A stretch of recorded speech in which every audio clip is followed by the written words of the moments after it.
Bonjour, alors on se retrouve aujourd'hui pour cette troisième vidéo concernant l'énergie mécanique au cours d'une chute. Alors, nous avions fini la deuxième vidéo sur ce petit graphique qui montrait l'évolution de l'énergie au cours d'une chute libre. La conclusion était la suivante. On avait montré que l'énergie mécanique au cours d'une chute était constante. Alors, c'est ce que nous avons écrit ici, hein. Énergie mécanique au cours d'une chute égale constante, ou variation d'énergie mécanique est nulle. Donc voilà ce qu'on avait conclu. Ce que nous allons faire maintenant, c'est que nous allons corriger donc la dernière partie, c'est-à-dire que nous allons essayer de calculer la vitesse de chute du plongeur lorsqu'il se situe à une altitude de 30 mètres, et nous allons essayer de retrouver la vitesse indiquée dans la vidéo. Avant cela, j'aimerais qu'on revienne sur cette petite expression que je vous ai écrite. J'ai pas été super explicite, donc je vais vous la redémontrer. En fait, je vais vous redémontrer pourquoi la variation d'énergie mécanique est égale à la variation d'énergie cinétique plus la variation d'énergie potentielle de pesanteur. Donc je vais vous faire la démonstration. Elle n'est pas essentielle, mais je n'avais pas été super explicite. Alors c'est parti. L'objectif est d'écrire la variation d'énergie mécanique au cours d'une chute. Alors, tout simplement, on va écrire qu'est-ce que c'est que la variation d'énergie mécanique. Eh bien, variation d'énergie mécanique, c'est tout simplement l'énergie mécanique au point B moins l'énergie mécanique au point A. Je vous ai dit, hein, tout simplement, il suffit d'écrire l'expression de l'énergie mécanique au point B. Eh bien, d'après la définition, l'énergie mécanique au point B, ça va être l'énergie cinétique au point B plus l'énergie potentielle de pesanteur EPP au point B, moins l'énergie mécanique au point A. Alors c'est là qu'il faut faire attention, je vais mettre une petite parenthèse. L'énergie mécanique au point A, c'est quoi? Eh bien c'est l'énergie cinétique au point A, plus énergie potentielle de pesanteur au point B. Voilà. J'ai juste écrit la définition de l'énergie mécanique. Je vais ouvrir la parenthèse, donc je réécris ECB plus EPP au point B. Mon ordinateur a des petits soucis. Alors, j'ouvre la parenthèse. Donc, tout simplement, ça va me faire moins ECA. Et là, il faut faire attention. Le plus se transforme en moins EPP au point A. OK. Je vais réécrire cette expression en modifiant la place des différents termes. Je vais regrouper les énergies cinétiques. Je vais écrire que c'est égal aussi à EC au point B moins EC au point A. Je reprends le terme qui est ici. Plus EPPB, l'énergie potentielle au point B, moins EPP au point A. J'ai tout simplement réécrit ce terme EPPB moins EPPA. Et là, qu'est-ce que l'on voit apparaître? Eh bien, ECB moins ECA, qu'est-ce que c'est? C'est tout simplement delta EC, variation d'énergie cinétique. Et EPPB moins EPPA, c'est tout simplement la variation d'énergie potentielle de pesanteur. Voilà, on arrive à la petite relation que je vous ai écrite. Delta EM égale delta EC plus delta EPB. Voilà, c'était une petite parenthèse. Alors, je vais maintenant repartir sur cette deuxième partie. Vitesse de chute du plongeur. En fait, c'est ça que vous allez devoir savoir faire, c'est utiliser la conservation de l'énergie mécanique pour calculer différentes grandeurs, comme une vitesse par exemple, ou une altitude.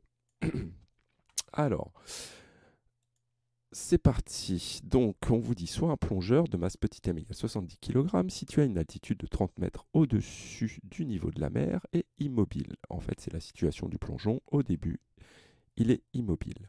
Il saute en chute libre et atteint l'eau à une vitesse VB que l'on cherche à une altitude ZB égale 0. ZB, ce sera le niveau de la mer. Je vous demande dans un premier temps d'exprimer puis calculer l'énergie mécanique du plongeur avant le saut. Alors, peut-être, je vais voir si ça fonctionne. Ça va fonctionner plus tard, c'est pas grave. Vous allez donc exprimer puis calculer l'énergie mécanique avant le saut. Alors, c'est parti. Hop, tout simplement, vous reprenez la définition de l'énergie mécanique. L'énergie mécanique au point A, donc qui est située à une certaine altitude, sera égale à quoi? À l'énergie cinétique au point A plus l'énergie potentielle de pesanteur au point A. Alors, en fait, ce qui serait pas mal, c'est que vous fassiez un petit schéma de la situation. Prenons un axe, on va prendre un axe des altitudes. Ici, vous allez être à une certaine altitude ZA et ici, altitude ZB. Vous avez ici votre petit plongeur qui est là. Hop. Oh, très beau dessin.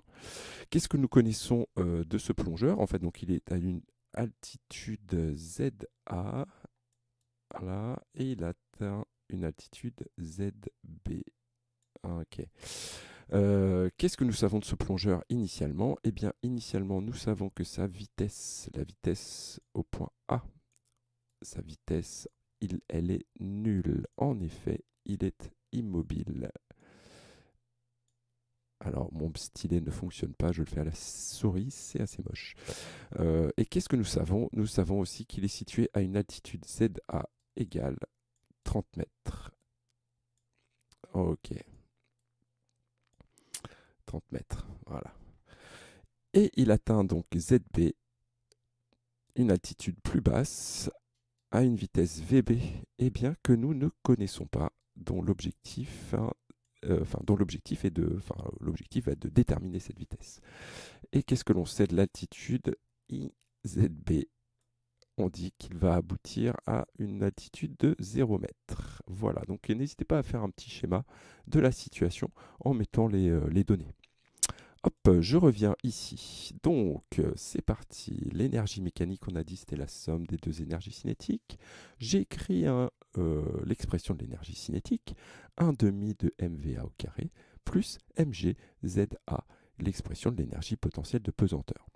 On sait que VA égale 0 mètres par seconde, il est immobile. Donc, ce terme va être nul, donc l'énergie cinétique va être nulle. Qu'est-ce qu'il me reste? Eh bien, l'énergie mécanique au point A va s'écrire mgza, tout simplement. Donc, je fais le calcul. Énergie mécanique, on vous donne la masse, 70 kg, 9,81 pour petit g, 30 mètres, et nous obtenons 2,2 fois 10 puissance 4 joules, 20 000 joules pour son énergie mécanique. En fait, vous pouvez remarquer que ici, son énergie mécanique ne va correspondre que à son énergie potentielle de pesanteur, initialement. Ensuite, on vous demande à la question B d'exprimer l'énergie mécanique du sauteur au moment de l'arrivée dans l'eau en fonction de M et VB. Pas V1, VB. Hop. Alors, eh bien, même principe, hein, il suffit d'exprimer l'énergie mécanique au point B, c'est-à-dire donc au point plus bas. L'énergie mécanique au point B, c'est pareil. Énergie cinétique au point B plus énergie potentielle de pesanteur au point B. Je réécris l'expression des différentes énergies. 1 demi de mVb carré pour l'énergie cinétique, mgzb pour l'énergie potentielle de pesanteur. Ici, nous avons décidé de prendre une altitude nulle lorsqu'il touche l'eau. Donc, on prendra zb égale 0. Si zb égale 0, ce terme, l'énergie potentielle de pesanteur du sauteur sera donc nulle. Il nous reste quoi? Il nous reste, concernant l'énergie mécanique au point B, il nous reste que seulement l'expression de l'énergie cinétique. En gros, au point B, il n'a plus que de l'énergie cinétique. Il n'a plus d'énergie potentielle de pesanteur. Ok, maintenant, on vous dit à la question C, on considère que la chute se fait sans frottement. Quelle relation peut-on écrire entre EMA et EMB? Eh bien, c'est ce que nous avons écrit ici. S'il n'y a pas de frottement, l'énergie mécanique se conserve. On va donc dire que EMA égale EMB. D'accord? Voilà, et c'est à partir de là à partir de cette égalité, que vous allez pouvoir calculer VB. Vous allez voir.